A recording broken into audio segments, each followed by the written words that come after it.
Hello dear students, मैं सत्यप्रकाश आपका स्वागत करता हूं हमारे यूट्यूब चैनल ज़ेनिथ एजुकेशन पर। और आज हम जो सीरीज़ पढ़ रहे थे जिसके लेक्चर 5 हो चुके हैं, क्लास 10th की मैथ्स पढ़ रहे हैं हम, और चैप्टर नंबर 3 है pair of linear equations in two variables. So basically हमने जो लास्ट लेक्चर करा था उसके अंदर एक्सरसाइज 3.3 का क्वेश्चन नंबर 1 कंप्लीट कर लिया था। अब हम आज एक पहले तो नया टॉपिक पढ़ने वाले हैं और फिर हम बात करेंगे कि हम आगे एक्सरसाइज कैसे सॉल्व करेंगे। क्लियर? सो आज जो हम टॉपिक पढ़ने वाले हैं वो टॉपिक क्या है, पहले तो हम ये समझ लेते हैं। जो आज हमारा टॉपिक है उसका नाम है सब्स्टिट्यूशन मेथड। आई होप आपने नाम पहले के जो लेक्चर्स है उनमें मैंने बताया हुआ है, तो आई होप आपको नाम तो पता होगा। तो टॉपिक का नाम है सब्स्टिट्यूशन मेथड। अब ये होता क्या है, सबसे पहले तो यही समझना जरूरी है कि भाई हम यूज क्यों करते हैं, होता क्या है। तो सब्स्टिट्यूशन मेथड होता है जैसे अपने पास दो इक्वेशन है, a1x plus b1y plus c1 is equals to 0, और एक इक्वेशन है a2x plus b2y plus c2 is equals to 0। इन दो इक्वेशन से हमें क्या करना है, जो भी हमने मेथड पढ़ा था ग्राफिकल मेथड, उसमें भी हमने x एंड y ही निकाला था, और यहाँ पे भी हम जो करने वाले हैं वो क्या निकालने वाले हैं, वैल्यू ऑफ x एंड y, इन दोनों की ही बात हम करने वाले हैं। तो ये कैसे निकाली जाएगी ये हम इस मेथड में सीखेंगे। बेसिकली मेथड है क्या, मेथड में हम क्या करते हैं, जैसे अपने पास दो इक्वेशन है, एक इक्वेशन ये है एंड एक इक्वेशन ये है। तो पहली इक्वेशन से अगर हम x या y की वैल्यू निकालते हैं, सपोज करो x की वैल्यू निकालते हैं, तो उस x की वैल्यू को फर्स्ट इक्वेशन में नहीं रखेंगे, सेकंड इक्वेशन में रखेंगे, और वहां से एक वेरिएबल की या तो x की या y की वैल्यू निकाल लेंगे। फिर जब हमारे पास एक वेरिएबल की वैल्यू आ जाएगी तो उसे हम दूसरी इक्वेशन, पहली या दूसरी किसी भी इक्वेशन में पुट कर सकते हैं, और वहां से हमारे पास दूसरे वेरिएबल की, वेरिएबल का मतलब x या y की वैल्यू आ जाएगी। ये बेसिकली मेथड होता है। अब इस लेक्चर में हम थोड़ी सी इक्वेशन मेकिंग भी सीखेंगे और सब्स्टिट्यूशन मेथड भी सीखेंगे कि कैसे हमें यूज करना होता है substitution method. For example basically हमारा जो लेक्चर है वो है एक्सरसाइज नंबर, एक्सरसाइज है हमारे पास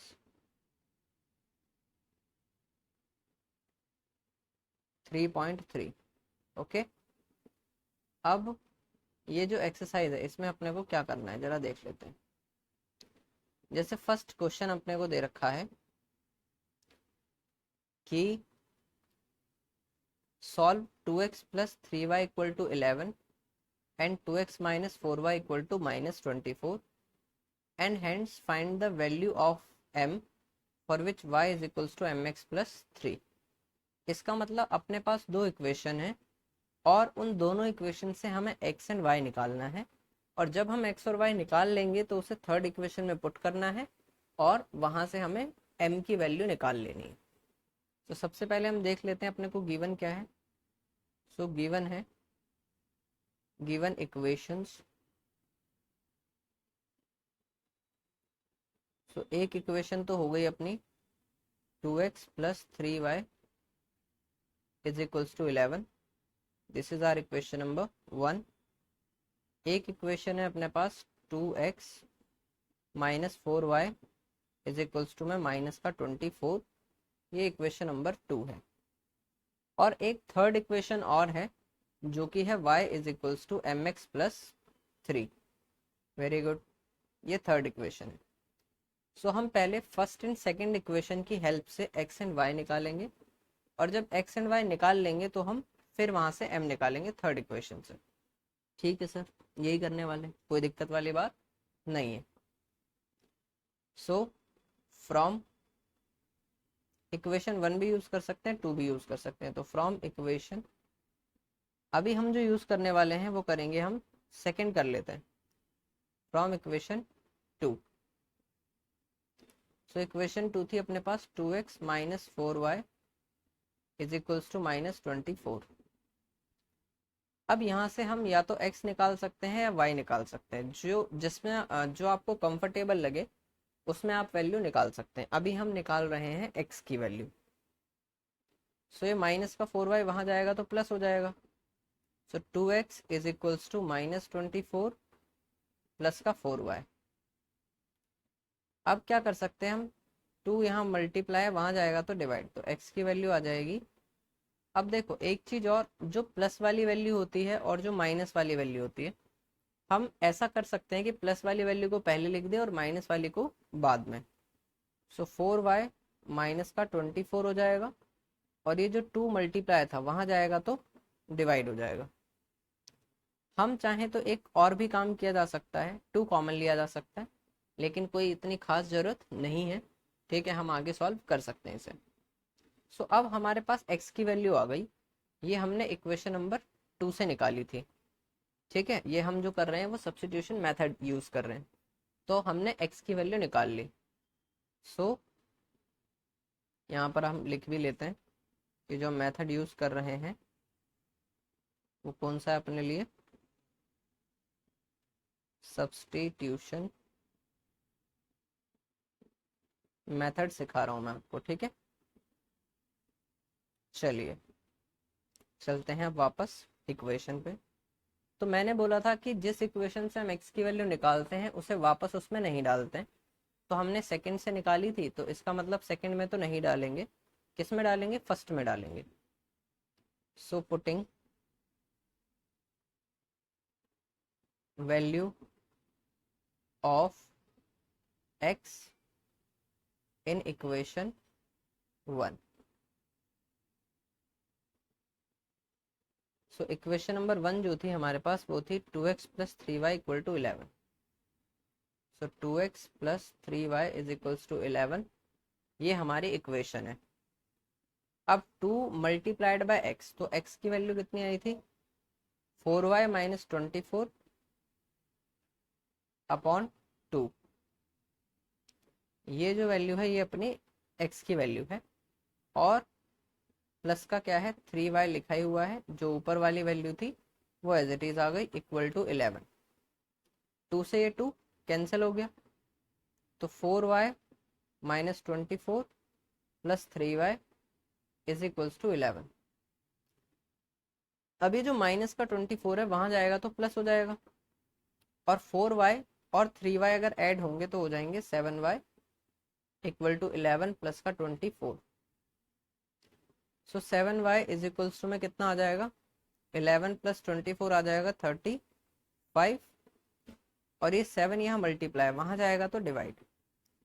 सो y की वैल्यू आ जाएगी 35 डिवाइडेड बाय 7। सो 7 5 ज़ा 35, तो y अपना आ गया 5।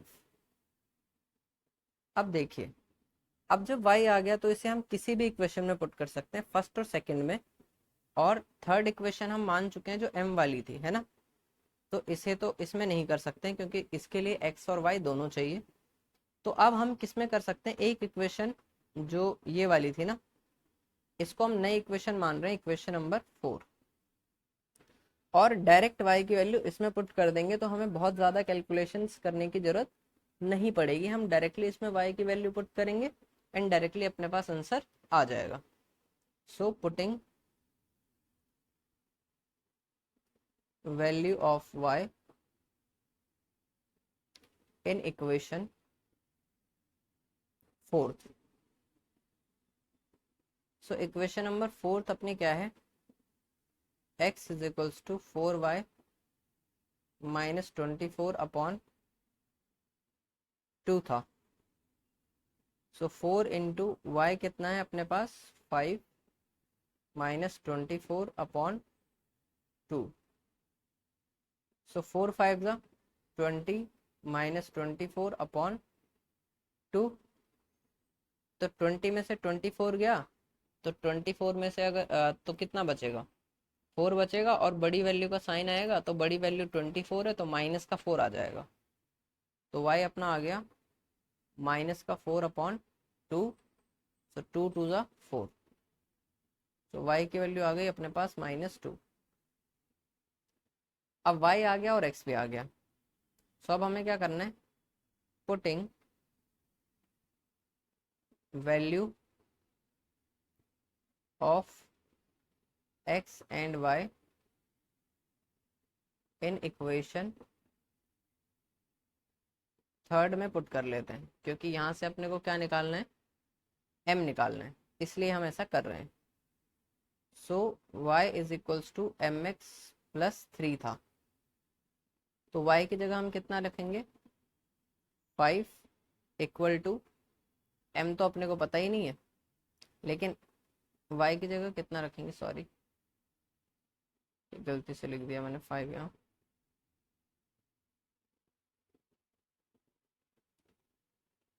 अपना y आया था,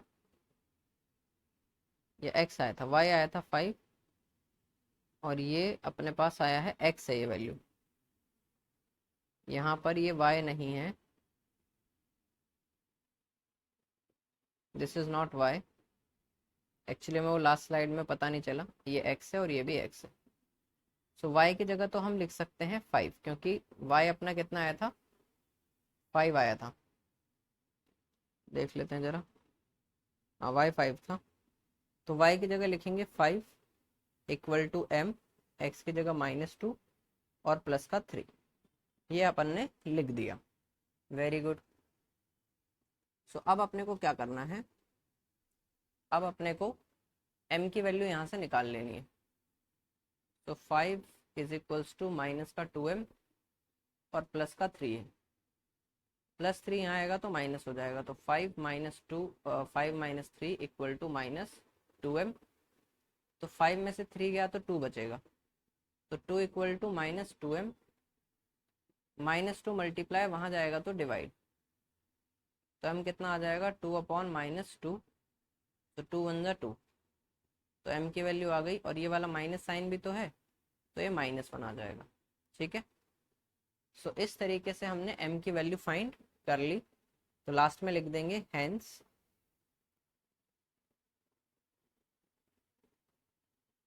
m इज इक्वल्स टू -1। ठीक है, ये हमारा क्या है, आंसर। आई होप ये आपको क्वेश्चन क्लियर हुआ होगा, और अगर आपको इसमें कोई डाउट लगता है तो आप इसे कमेंट सेक्शन में पूछ सकते हैं। चलिए नेक्स्ट की तरफ बढ़ते हैं। क्वेश्चन नंबर है हमारे पास थर्ड, और ये बेसिकली एक इम्पॉर्टेंट क्वेश्चन होने वाला है, क्योंकि इसमें हम इक्वेशन मेकिंग बेसिकली ज़्यादातर बच्चों का डाउट रहता है। उसमें बच्चों को प्रॉब्लम ये रहती है कि सर इक्वेशन कैसे बनाएं। तो इसकी जो प्रॉब्लम का सॉल्यूशन है वो ये है कि हम मल्टीपल क्वेश्चंस करें, और मल्टीपल क्वेश्चंस जब हम करेंगे तो हमें अप्रोच पता चलेगी कि क्वेश्चन को कैसे अप्रोच करते हैं, लैंग्वेज को कैसे अप्रोच करते हैं, तो हम आसानी से इक्वेशंस भी बना पाएंगे। ठीक है, चलिए तो जरा क्वेश्चन देख लेते हैं। कहता है form the pair of linear equations for the following problems and find their solution bye substitution method. मतलब अभी हमने सब्स्टिट्यूशन मेथड इंट्रोड्यूस कर दिया है इस क्लास में, और हमें आगे आने वाले क्वेश्चन सब्स्टिट्यूशन मेथड से ही करने होंगे। तो जरा जो फर्स्ट इक्वेशन अपने को दे रखी है वो क्या है, जरा देखते हैं। सो फर्स्ट इक्वेशन है, मतलब फर्स्ट प्रॉब्लम है अपने पास कि the difference between two numbers is 26 and one number is 3 times the other. मतलब एक नंबर जो है वो दूसरे का 3 टाइम्स है। Very good. अब सबसे पहले जहाँ डिफरेंस बोला जाए, क्या बोला जाएगा, डिफरेंस बोला जाएगा। मैं ये रेड पेन से शो कर रहा हूँ, मतलब ये थोड़ा रफ वर्क है, तो यहाँ हम एक लाइन भी ड्रॉ कर लेते हैं। जहाँ बोला जाएगा डिफरेंस, उसका क्या मतलब है कि सब्ट्रैक्ट करना है। ठीक है, इस तरीके से हम क्वेश्चन को समझते चलेंगे कि कहाँ पर किस वर्ड का क्या मतलब होता है। उसी तरह बस अपने को डिफरेंस से समझना है। बाकी तो जब 3 टाइम्स बोला है तो 3 टाइम्स का मतलब तो 3 से मल्टीप्लाई कराना होता है ना। चलिए, सो अब 2 नंबर निकालने, लेकिन दोनों नंबर तो पता ही नहीं अपने को, तो लेट करेंगे। So let one number is equals to X मान लिया हमने, एंड अदर नंबर जो है वो हमने वाई मान लिया। अब जरूरी नहीं है वन नंबर या अदर नंबर ही लिखें, फर्स्ट नंबर और सेकंड नंबर भी लिख सकते हैं। So now according to question, जैसा क्वेश्चन ने बोला है उसके हिसाब से उसने क्या बोला है कि अगर दोनों नंबर्स का डिफरेंस लेते हैं तो 26 है। इट मीन्स अगर मैं x में से y सब्ट्रैक्ट करता हूं, अगर मैं x माइनस वाई करता हूं तो वो कितना आएगा, 26 आएगा। ये क्वेश्चन ने बोला है, ये हमारी इक्वेशन नंबर 1 बन गई। बिल्कुल सिंपल इक्वेशन, कोई खास बात इसमें नहीं है। फिर क्या बोला, सेकंड बोला कि जो हम यहाँ लिख देंगे again,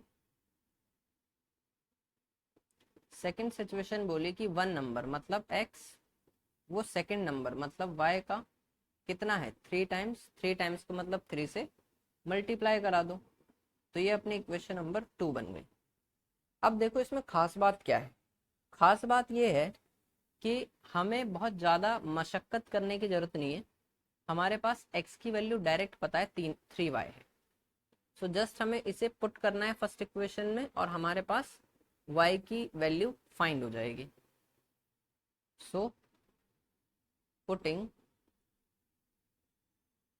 value of y, value of x in equation 1, simple, कोई बड़ी बात नहीं है। x minus Y is equals to 26 equation थी, और जहां x लिखा हुआ है वहां मैं लिख सकता हूँ 3y माइनस का y, जो लिखा हुआ था वो लिखा हुआ है। ठीक है, इसे मैं अलग कलर से शो कर देता हूँ, मतलब इसको मैंने चेंज नहीं किया है, इक्वल टू 26। अब 3y में से y गया तो क्या बचेगा, 2y इक्वल टू 26। 2 मल्टीप्लाई वहां जाएगा तो डिवाइड, तो y आ जाएगा अपने पास 26/2 मतलब 13। चलिए बहुत बढ़िया, तो हम यहाँ कह सकते हैं कि y जो अपना आया वो आ गया 13। अब क्या करेंगे, अब हम y की वैल्यू या तो फर्स्ट इक्वेशन में रख सकते हैं या सेकंड इक्वेशन में रख सकते हैं, लेकिन सेकंड इक्वेशन में रखने से फायदा ये है x की डायरेक्ट मल्टीप्लाई करते ही वैल्यू आ जाएगी, किसी वैल्यू को LHS से RHS में ले जाने की जरूरत नहीं होगी। सो पुटिंग वैल्यू ऑफ, क्या निकाला था हमने, y निकाला था, value of y in equation 2। So equation 2 थी x is equals to 3y, so 3 into Y की वैल्यू 13, सो 13 3 का कितना होता है 39 होता है। सो x की वैल्यू अपने पास आ गई 39। अब एक सिंपल सी बात यह है कि हमें पता कैसे चले कि हमने सही किया है। पहले तो हम आंसर लिख लेते हैं इसका कि हेंस वन नंबर जिसे कि हमने माना हुआ था x, वो कितना आया है 39, एंड अदर नंबर। देखो ये सब लिखना बहुत इंपॉर्टेंट होता है क्वेश्चन में जब भी हम एग्जाम में कर रहे हैं, क्योंकि इससे पता चलता है कि हम कर क्या रहे हैं। तो टीचर यहाँ पर मार्क्स कट नहीं करता है, वो पूरे मार्क्स दे देता है अगर आपने सब कुछ लैंग्वेज लिखी होती है तो y इक्वल टू कितना आया था 13 आया था, वेरी गुड। तो x एंड y अपने पास आ चुका है और यहीं तक इसका सॉल्यूशन है। अब एक चीज समझाता हूँ मैं, ये वैसे रफ काम है, आप रफ वर्क कर सकते हो। मुझे चेक करना है कि जो मैंने आंसर निकाला वो सही निकला है या नहीं निकला है। तो देखो x अपना आया था कितना 39 और y आया था 13। तो हम क्या करेंगे, जरा चेक करते हैं। x minus Y equal to कितना था 26 था, तो x की जगह 39 लिखो, y की जगह 13 लिखो, और चेक करो क्या इनको सब्ट्रैक्ट करने पर 26 आ रहा है क्या। तो 39 माइनस में 13 इज इक्वल्स टू 26 तो दिया ही है, ये मैंने यही वाला लिखा है। और 39 में से 13 गया तो भी कितना बचेगा 26 इक्वल टू 26, मतलब दोनों वैल्यूज सेम है। उसी तरह सेकंड जो प्रॉब्लम थी, मतलब सेकंड जो अपनी इक्वेशन बनी थी वो x इक्वल टू 3y बनी थी। तो चेक कर लेते हैं कि ये सेटिस्फाई हो रही है या नहीं हो रही है। तो x की value 39 equal to 3 multiplied by 13। So 39 is equals to 13 3 का कितना होता है, 39 ही होता है। तो ये भी दोनों इक्वल है, तो ये कंडीशन भी अपनी सेटिस्फाई हो गई है। सो इसका मतलब जो हमने किया है वो बिल्कुल करेक्ट है। ठीक है, तो इस तरीके से हम फर्स्ट क्वेश्चन, जो थर्ड क्वेश्चन का फर्स्ट पार्ट था वो कंप्लीट कर चुके हैं। अब हम जरा समझने वाले हैं क्वेश्चन नंबर जो भी अपना नेक्स्ट है, इसका सेकंड पार्ट वो क्या कहता है। तो जैसा कि आप जानते हैं कि अगर यहाँ तक वैसे सब कुछ सही है, लेकिन फिर भी अगर आपको कोई डाउट लगता है तो आप कमेंट सेक्शन में पूछ सकते हैं। चलिए नेक्स्ट क्वेश्चन है, क्वेश्चन नंबर जो है हमारा वो है 3 चल रहा है, उसका सेकंड पार्ट है। तो अब बेसिकली ये क्या कहता है, कहता है the larger of to supplementary angles. यहाँ पर इस वर्ड को हाईलाइट कर लो कि सप्लीमेंट्री एंगल्स के बारे में बात हो रही है।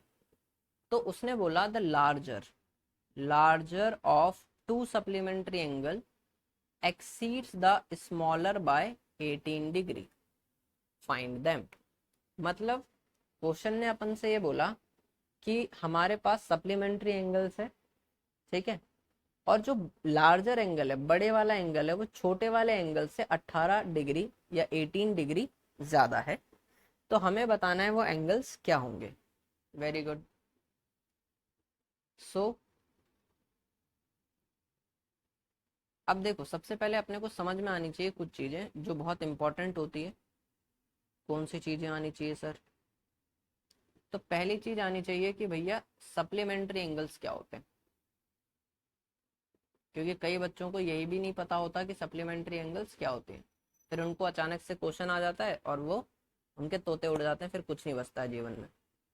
तो सप्लीमेंट्री एंगल्स की अगर अपन बात करें तो सप्लीमेंट्री एंगल्स वो एंगल्स होते हैं जिनका सम जो होता है वो 180 डिग्री हो। जैसे दो एंगल है, एक एक्स है और एक वाई है, तो x प्लस वाई अगर 180 है तो हम इन्हें सप्लीमेंट्री एंगल्स कहते हैं। ठीक है, चलिए ये एक मेन पॉइंट था इस क्वेश्चन का। अब हम क्वेश्चन पे आते हैं, लेट करते हैं। Let larger angle equal to x and smaller angle is equals to y। Very good. Now according to question, पहले तो जैसे सप्लीमेंट्री एंगल बोला तो अपन एक चीज तो चमका ही देंगे इसमें कि देखो सर आप ही ने बोला सप्लीमेंट्री है, तो सप्लीमेंट्री एंगल का मतलब चाहे एक छोटा एंगल हो चाहे बड़ा एंगल हो, लेकिन ये बात कंफर्म्ड है कि दो एंगल्स का सम 180 डिग्री होगा। It means x plus Y जो होगा वो 180 डिग्री होगा। सही है, चल बहुत बढ़िया। फिर क्या बोला अगेन,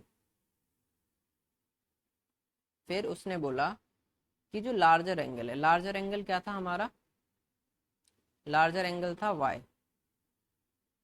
वो स्मॉलर एंगल मतलब x से कितना ज्यादा होगा, 18 डिग्री। तो y is equals to x plus 18 degree आ गया। तो एक इक्वेशन फर्स्ट हो गई अपनी और ये इक्वेशन अपनी सेकंड हो गई। तो अब यहाँ पे भी वही करना है। क्या करना है अपने को, सब्स्टिट्यूशन मेथड लगाना है और सॉल्व करना है। अब हम ये तीसरा क्वेश्चन कर रहे हैं इस क्लास में सब्स्टिट्यूशन मेथड का। तो जितने भी आपको डाउट्स आ रहे होंगे सब्स्टिट्यूशन मेथड में, तो वो क्लियर होते जाने चाहिए। चलिए बहुत बढ़िया, आगे बढ़ते हैं। यहाँ देखिए जो हमारे पास y है वो डायरेक्टली आ रखा है, तो अपने को कुछ भी इसमें कुछ plus minus LHS RHS change करने की नीड नहीं है। हमें जस्ट y की जगह क्या लिख देना है, x plus 18 degree. So putting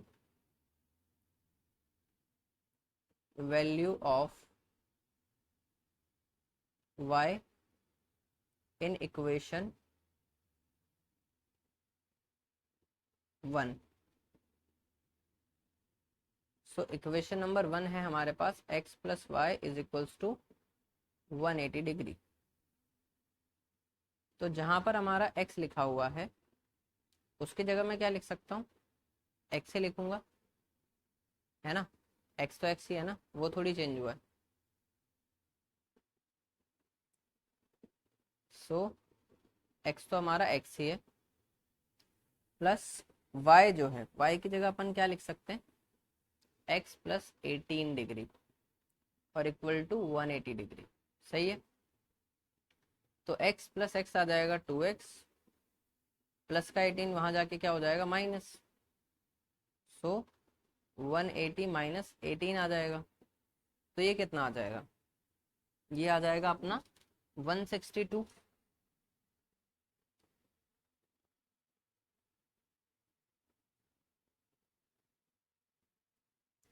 so 2x is equals to 162 आ गया। और अब यहाँ से अगर हमें x निकालना है तो 2 मल्टीप्लाई वहाँ जाएगा तो डिवाइड, तो 162 अपॉन 2, इट मीन्स कितना आ जाएगा, ये 81 आ जाएगा। तो x अपने पास आ गया 81। अब निकालना है y। तो putting value of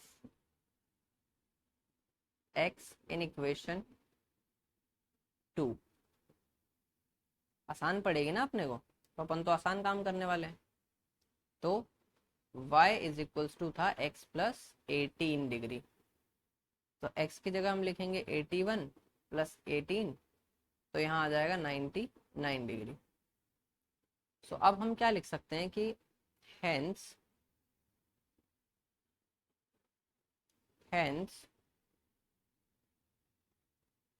larger angle, जो कि हमने माना था x माना था पहले या y माना था, लार्जर एंगल को x माना था।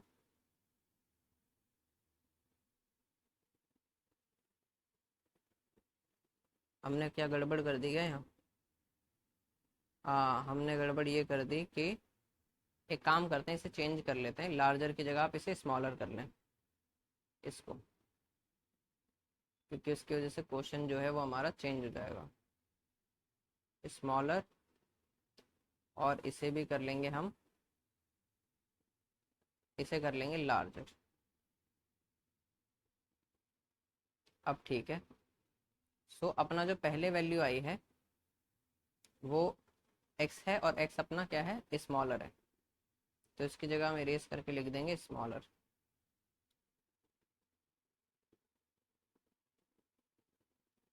तो वो अपने पास आया x, और x कितना आया था, 81 आया था। और जो लार्जर एंगल था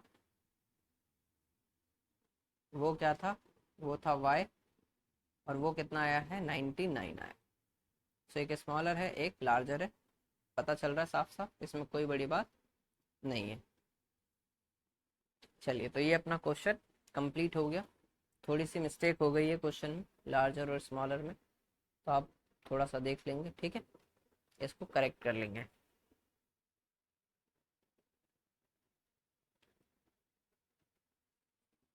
अब बढ़ते हैं आगे।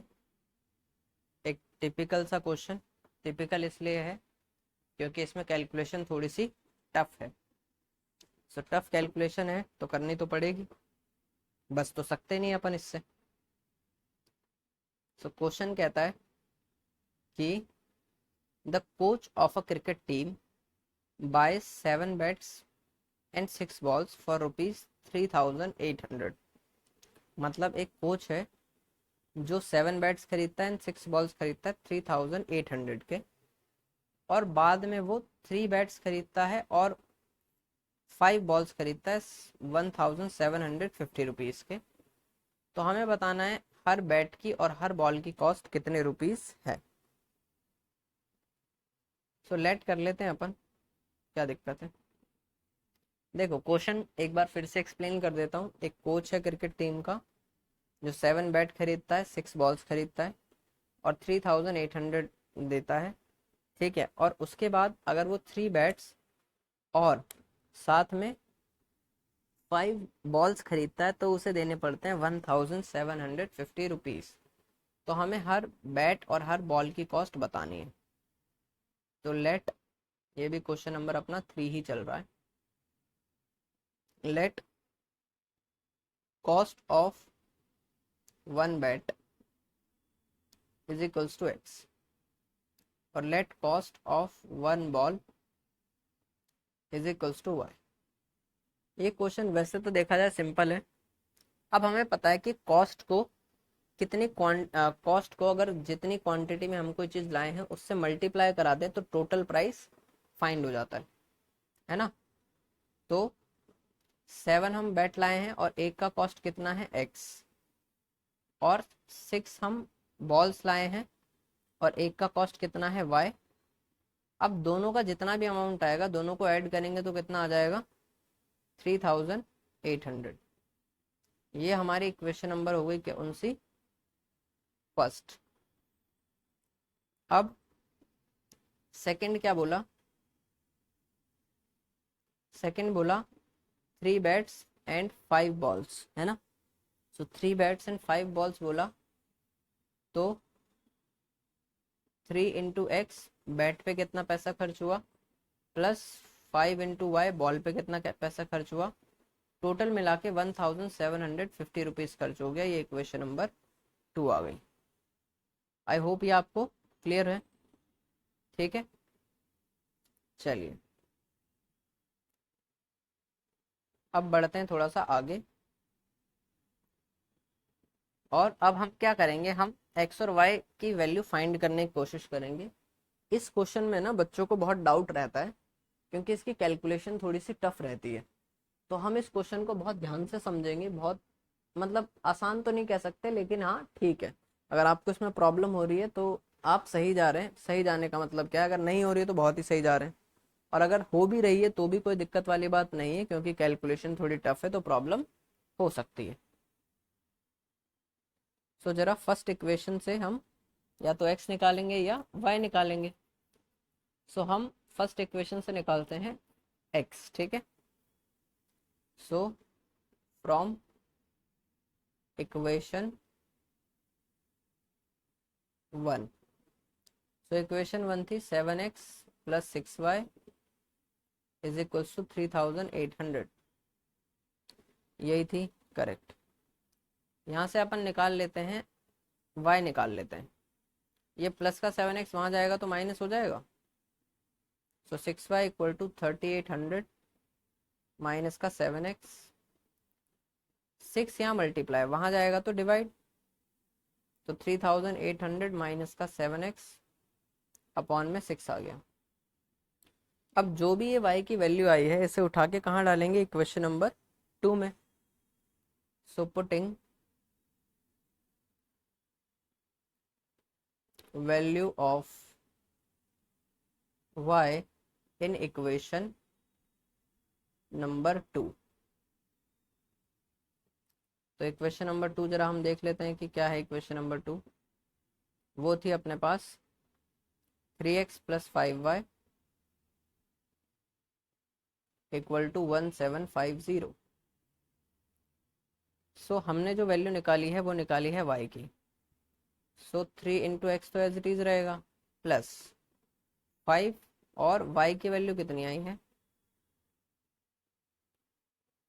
y की वैल्यू अपने पास आई है 3800 माइनस का 7x, है ना, अपॉन में 6 और इक्वल टू 1750।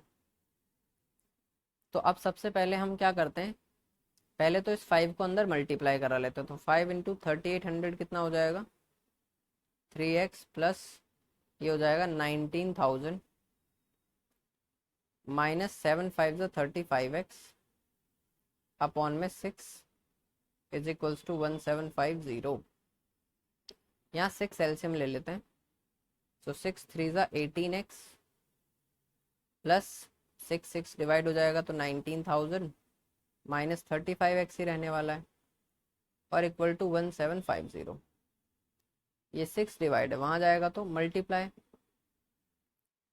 अब 18x प्लस का है 35x माइनस है, तो 18x प्लस है 35x माइनस है, तो 35 में से 18 गया तो 17 बचेगा, वो भी माइनस का, क्योंकि 35 के आगे साइन माइनस है। सो माइनस का 35x प्लस का 19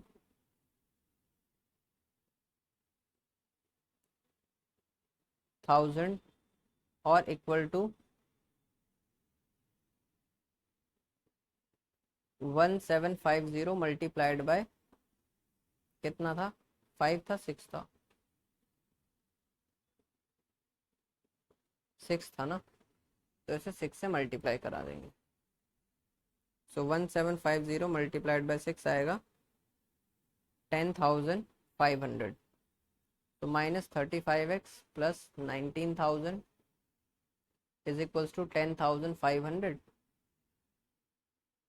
ये प्लस की वैल्यू आ गई तो माइनस हो जाएगी, तो माइनस का 35x is equals to 10,500 minus 19,000।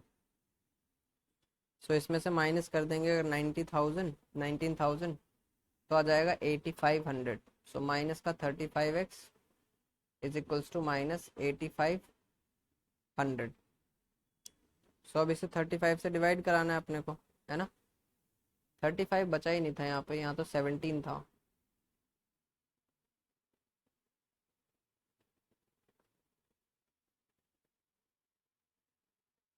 Minus करा था ना अपन ने, तो यहाँ पर 17 माइनस का 17 माइनस का 17 और माइनस का 17 है, तो x कितना आएगा, माइनस का 8,500 अपॉन माइनस 17, तो माइनस से माइनस कैंसिल, 17 से ये 500 पे चला जाएगा। सो ये चला गया 500 पे, तो x की वैल्यू क्या आ जाएगी, 500। अब x आ गया अपने पास, तो अब हमें क्या निकालना है, y निकालना है। सो इसे कहाँ रखेंगे, जो हमने इक्वेशन बनाई थी ना जिसमें y आया था, इसे मान लेते हैं अपन थर्ड इक्वेशन।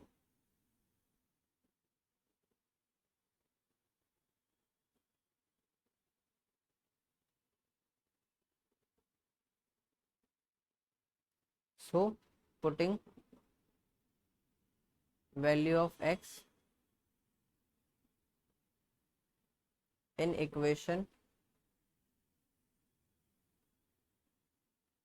3, तो उसमें y था 3800 माइनस 7x अपॉन 6, तो 3800 माइनस 7 इंटू 500 अपॉन 6, तो 3800 में से 7 5 35, तो 3800 माइनस 3500 अपॉन 6, तो ये कितना आ जाएगा अपने पास, 300 अपॉन 6 मतलब 50 आ जाएगा।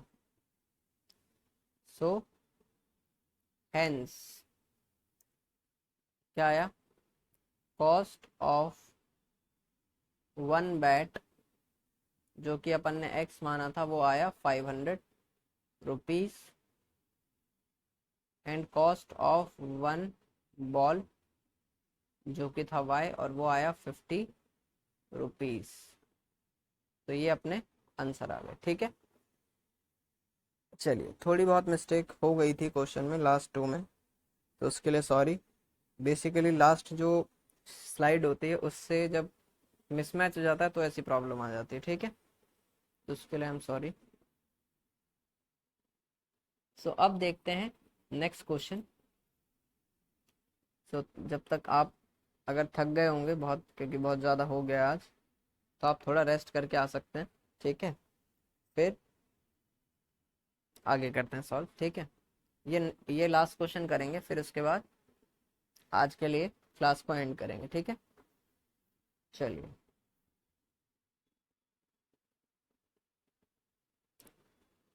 क्वेश्चन जो है ये काफ़ी अच्छा क्वेश्चन है और इम्पॉर्टेंट भी है from the exam point of view.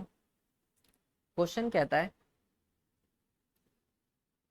The taxi driver taxi charges in a city consist of a fix charge together with the charge for the distance covered. मतलब एक टैक्सी है, ठीक है, एक अपने पास टैक्सी है जो चार्ज लेती है, एक फिक्स चार्ज लेती है, और एक इस चीज़ पर डिपेंड करता है कि डिस्टेंस कितना कवर किया है। अब अगर हम 10 किलोमीटर जाते हैं तो हमें चार्ज देना पड़ता है 105, and for a journey of a 15 kilometre, अगर 15 किलोमीटर जाते हैं तो चार्ज टोटल जो हमें देना पड़ता है 155 रुपीज़ देना पड़ता है। अब हमें बताना है कि इसका फिक्स चार्ज क्या है और चार्ज पर किलोमीटर क्या है, मतलब कितना फिक्स है और कितना अलग से 1 किलोमीटर पे चार्ज ले रहा है। फिर कहता है how much does a person have to pay for travelling a distance of 25 kilometre. मतलब अगर कोई पर्सन 25 किलोमीटर जाता है तो उसे कितना पे करना पड़ेगा, ये भी बताना है। चलिए, तो पहले देखो क्वेश्चन कुछ ऐसा है, मान लो एक टैक्सी है। अब ये जो टैक्सी है ये दो तरह के चार्ज लेती है। एक तो है फिक्स चार्ज, ठीक है, फिक्स चार्ज उसे लेना ही लेना है क्योंकि आप उसकी टैक्सी यूज कर रहे हैं, जैसे उसकी टैक्सी मर्सिडीज है, ठीक है। और एक है इस चीज पे डिपेंड करता है कि आप चार्ज पर किलोमीटर, मतलब हर किलोमीटर का कितना चार्ज है, कितने किलोमीटर जाओगे। मतलब अगर मैं जाके इस टैक्सी में बैठा तो मुझे मान लो 10 रुपये या 5 रुपये या 50 रुपये देने ही देने हैं, ठीक है, भले ही मैं आधे किलोमीटर ही जाऊं लेकिन मुझे उतना देना ही पड़ेगा। और अगर मैं मान लो जैसे 1 या 2 किलोमीटर चला गया तो बैठने के अलग चार्ज देने पड़ेंगे और इस चीज का अलग चार्ज देना पड़ेगा कि मैं इतने किलोमीटर गया हूँ, ठीक है, इतना डिस्टेंस मैंने ट्रेवल किया है। तो आई होप आपको क्वेश्चन क्लियर हुआ होगा। तो लेट कर लेते हैं, let fixed charge is equals to x, और लेट चार्ज पर किलोमीटर वो हमने मान लिया y। अब एक पर्सन था जो गया 10 किलोमीटर और उसने चार्ज किया 105, मतलब उसका जो टोटल एक्सपेंस आया वो आया 105 रुपीज़। तो देखो एक अगर टैक्सी में फिक्स चार्ज और चार्ज पर किलोमीटर है तो एक्स रुपीज़ तो देने ही देने क्योंकि आप टैक्सी यूज़ कर रहे हैं, प्लस 1 किलोमीटर का वाई रुपीज़ देना पड़ता है तो 10 किलोमीटर का 10 वाई दोगे और टोटल कितना देना पड़ेगा 105 रुपीज़। ये इक्वेशन नंबर 1 आ गई, सही है। ये हमारी कंडीशन क्या थी, 1 थी, कंडीशन 1। अब नेक्स्ट देखते हैं कंडीशन 2। वो क्या दे रखी है, वो हमें दे रखी है कि वो जाता है 15 किलोमीटर और उसे देने पड़ते हैं 155 रुपीज़। तो एक्स तो देना ही देना है क्योंकि उसकी टैक्सी यूज़ कर रहे हैं। 1 किलोमीटर का वाई है, 15 किलोमीटर का 15 वाई हो गया और टोटल 155 रुपीज़ हो गए, सही है। अब हमें यहाँ से क्या निकालना है, एक्स और वाई निकालना है पहले तो, दो इक्वेशन क्योंकि अपने पास फॉर्म हो गई है। और फिर उसके बाद जब एक्स और वाई आ जाएगा तो हमें वो फेयर बताना है या वो चार्ज बताना है जो 25 किलोमीटर चलने के लिए हमें देना होगा। सो यहीं से हम एक काम करते हैं, एक्स की वैल्यू निकाल लेते हैं। तो एक्स कितना आएगा 155 माइनस 15 वाई आ जाएगा, ये क्योंकि प्लस का है वहां गया तो माइनस, और इसे मान लेते हैं थर्ड इक्वेशन। अब हम क्योंकि सब्स्टिट्यूशन मेथड ही हमने अभी कंप्लीट किया है तो सब्स्टिट्यूशन मेथड से सॉल्व भी करना पड़ेगा। सो putting value of x in equation, first में कर लेते हैं क्योंकि सेकंड से तो हमने वैल्यू निकाली है तो फर्स्ट में करेंगे। तो फर्स्ट इक्वेशन थी x plus 10y is equals to 105। सो x की जगह अपन क्या लिख सकते हैं, ये वैल्यू लिख सकते हैं, वेरी गुड। सो x की जगह लिखा 155 माइनस 15y और फिर उसके बाद लिखा है हमने प्लस का 10y इक्वल टू 105।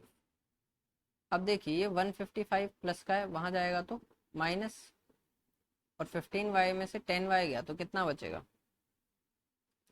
सो देखो 15y में से 10y गया तो बचेगा अपने पास 5, लेकिन माइनस का बचेगा क्योंकि 15 पे माइनस का साइन है।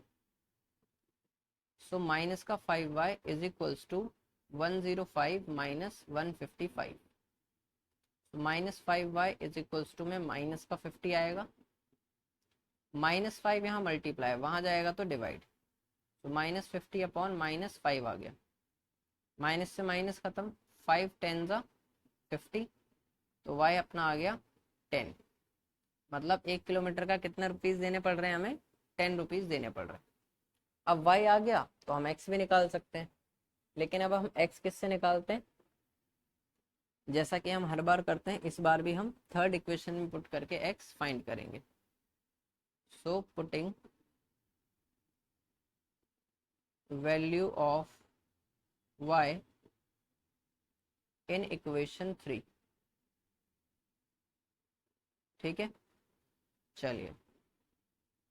सो इक्वेशन नंबर 3 थी अपनी x is equals to 155 minus में 15y था ना सही शायद, यस करेक्ट। सो 155 माइनस में 15 इंटू वाई, वाई कितना आया है 10, तो 155 माइनस 150 तो कितना बचेगा 5 बचेगा। तो x अपने पास आ गया 5, तो x भी आ गया अपने पास और y भी आ गया था, y तो आ चुका है 10। सो अब हम लिख सकते हैं हेंस, अब ये क्वेश्चन खत्म नहीं हुआ है ठीक है, लेकिन हम ये लिख सकते हैं हेंस फिक्स्ड चार्ज जो कि x माना था वो हमारा आया है 5 रुपीस, और चार्ज पर किलोमीटर वो हमने माना था y, और वो आया है 10 रुपीस। अब हमें, अभी क्वेश्चन खत्म नहीं हुआ है, अभी हमें निकालना है charge for 25 kilometre. So charge for 25 kilometre. अब देखो सिंपल सी प्रॉब्लम ये है कि उसे एक तो फिक्स चार्ज लेना है और हर किलोमीटर का y रुपीज लेता है, तो क्या इक्वेशन बनेगी, x तो लेना ही लेना है प्लस 25, और 1 किलोमीटर के लिए किराया y है तो इसके लिए 25y हो जाएगा। सो x की वैल्यू अपन ने ली है, निकाली है 5 प्लस 25 इंटू 10, तो कितना आएगा 5 प्लस 250, इट मीन्स 255 रुपीज। इतना फेयर हमें देना पड़ेगा, ये हमारा आंसर है। समझ आया आप लोगों को, आई होप आपको ये वीडियो समझ आया होगा, और इसमें जो भी चीज़ें हमने करी है वो बिल्कुल समझ आई होगी। ठीक है, सो आज के लिए हम क्लास को यहीं एंड करते हैं। ठीक है, so thank you so much for watching this video. ठीक है, अगर आपको ये वीडियो समझ आया है, मतलब इसमें जो भी चीज़ें बताई गई है वो समझ आई है, कोई प्रॉब्लम नहीं है, सो आप इस वीडियो को लाइक करें, शेयर करें, सब्सक्राइब करें, और अगर आपका कोई क्वेश्चन है तो कमेंट करें। एक और बात, अगर आपको कोई सजेशन देना है, बेसिकली कुछ भी सजेशन, जैसे कुछ इम्प्रूवमेंट चाहिए पढ़ाई में या कुछ भी XYZ कुछ भी हो सकता है, तो अगर आपको कोई सजेशन हो तो वो भी आप कमेंट सेक्शन में बता सकते हैं। हम कोशिश करेंगे कि अपनी नेक्स्ट वीडियो से उसे इम्प्लीमेंट करने की कोशिश करें। ठीक है, ओके। सो आज के लिए टाटा सन्नाटा, बाय बाय, मिलते हैं नेक्स्ट लेक्चर में।